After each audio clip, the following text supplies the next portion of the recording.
Olá, seja bem-vindo ao Estereoscopia BR.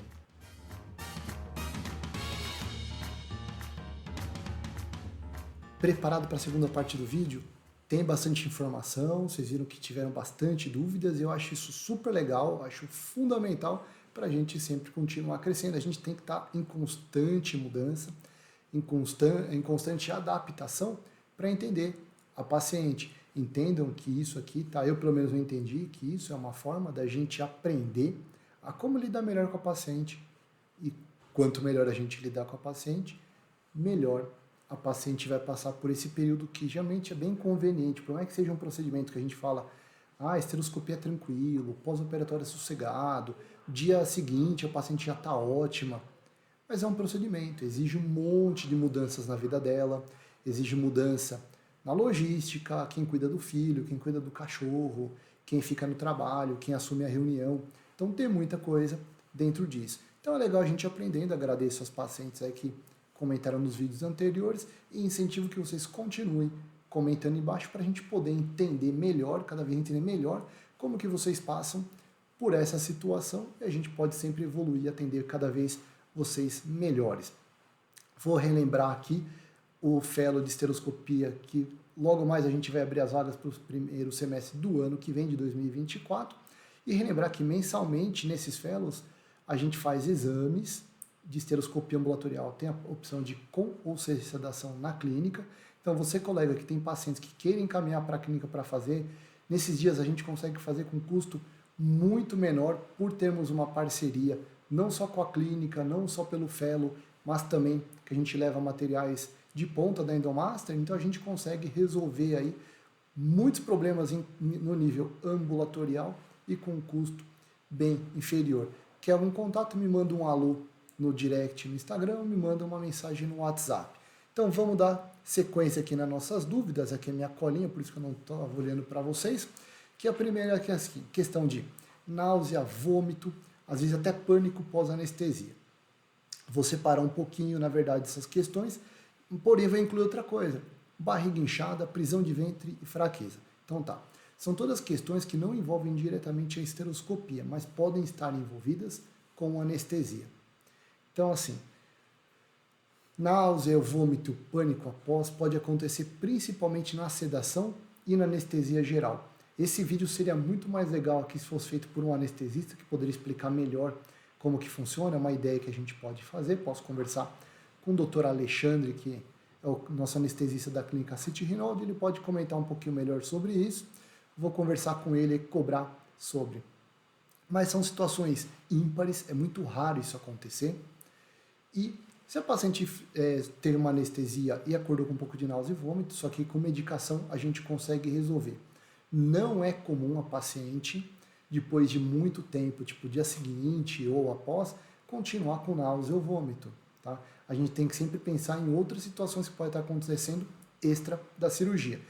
Por isso é importante, o paciente fazer um jejum direitinho antes do procedimento. Explica para a tua paciente que o dia do procedimento não vai ser a última refeição da vida dela, então não precisa ser um jejum exato de 8 horas.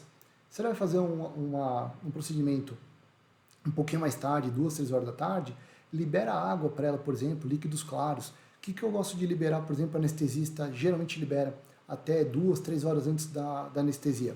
Água, água, água, tá? Água não inventa outra coisa. Não é água com gás, água com sabor, não. Água, água mineral, aquela que cai do filtro lá bonitinha, limpa, tá? Então, água pode.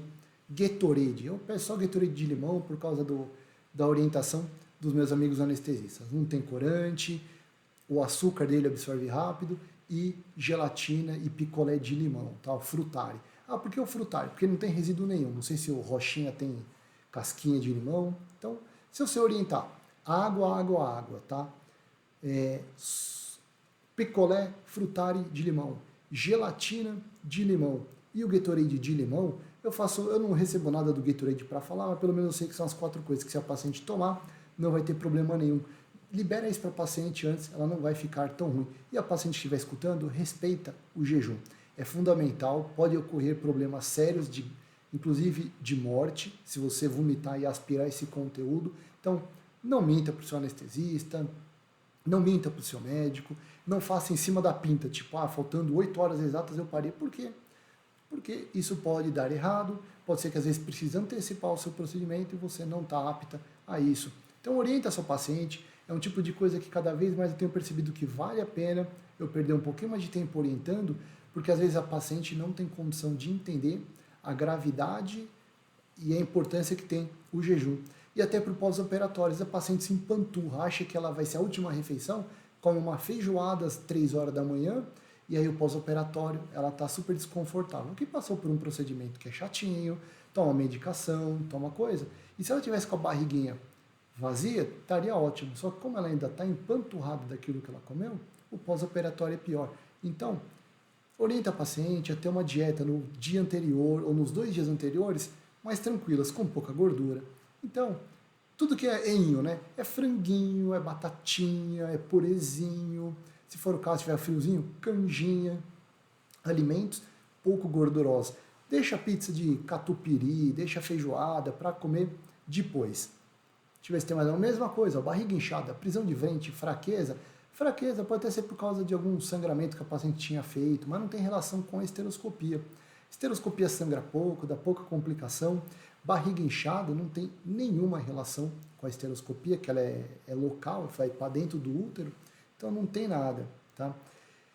Outra questão que eu tinha pensado também é o seguinte, isso aqui foi uma coisa que não está escrito em livro, isso é uma percepção minha. Orienta a paciente a não inventar alimentação, na esteroscopia menos, mas em outras cirurgias é mais importante.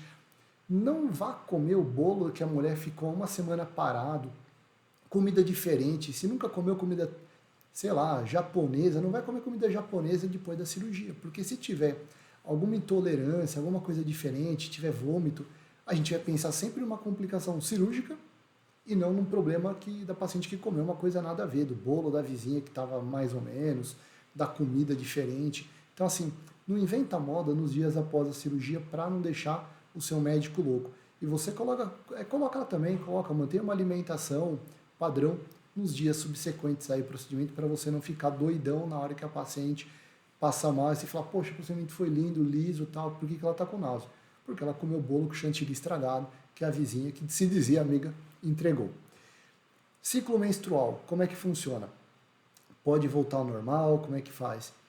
Quando a gente, essa aqui, né, que é a cavidade, aqui dá, a gente mexe aqui dentro, a gente tira aquele endométrio que está lá dentro, tira a pólipa, às vezes pode cutucar um pouco mais, a gente joga o soro aqui dentro, o endométrio, ele chupa, né, ele suga um pouco desse endométrio, fica gordinho, ele estufa.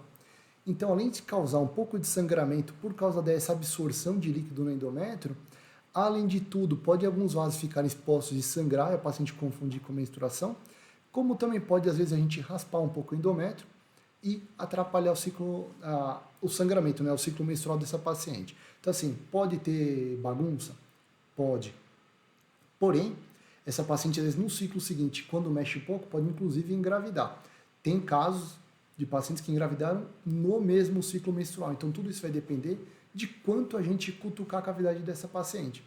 Então, se essa paciente estiver comigo no comecinho do ciclo, eu entrar lá, dar uma olhadinha, vejo que não tem nada, uma esteroscopia ambulatorial, por exemplo, tirei um polipinho pequeno, ou vi que fiz uma biópsia pequena, às vezes essa paciente nos próximos 5, 6 dias ela pode ovular e ela pode sim engravidar. Então pode depender bastante coisa e isso a gente deve conversar com a paciente de acordo com o procedimento. O paciente fez um procedimento muito maior, a gente orienta que ela pode ter um sangramento muito mais longo. Mas só para a paciente que está vendo aqui não ficar assustada, às vezes o sangramento muito mais longo são 5, 6, 7 dias, tá? Não é nada grande absurdo.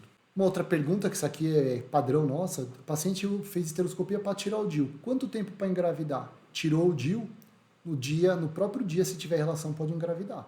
Isso seja no consultório, então tá no consultório, foi na posição lá ginecológica, tirei o DIU, hoje à noite teve relação, pode engravidar. Se for um paciente que usava o DIU com medicamento, no caso o Mirena e o Cailina, pode ser que demore um pouco mais, é porque ele cria uma atrofia.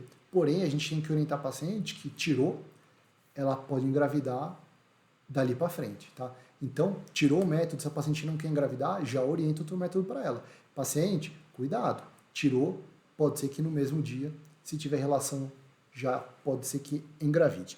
Uma pergunta que isso aqui, nossa, eu quebrei a cabeça aqui, eu vou até colocar o trabalhinho do lado.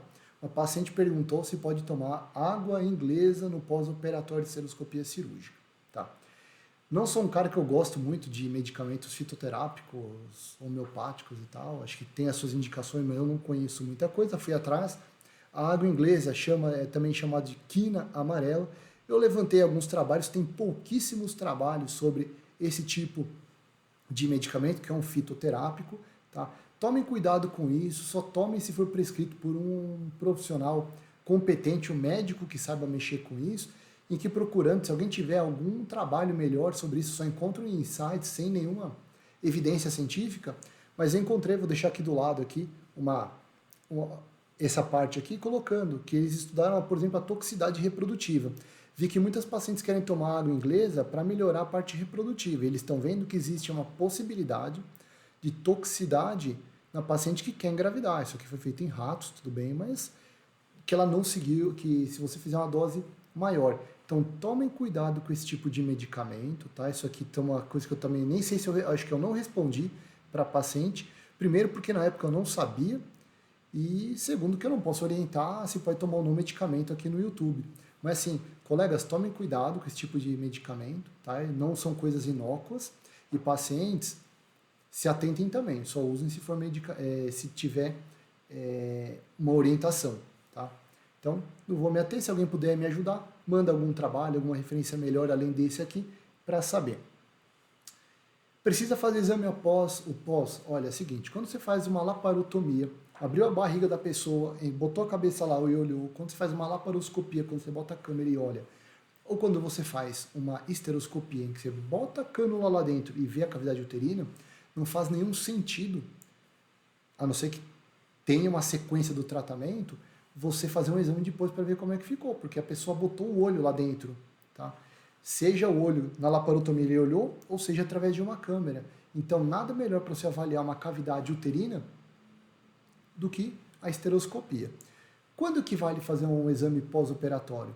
Por exemplo, eu fui lá e tirei a metade de um mioma, por exemplo, não consegui tirar todo. Eu posso fazer um exame depois para me auxiliar no segundo tempo, mas não para ver como é que tá, tá? Então isso é uma coisa que a gente tem que orientar para as pacientes, colegas que não fazem esteroscopia, não fazem laparoscopia, não façam esse tipo de coisa que não é legal, não ajuda, às vezes até bagunça.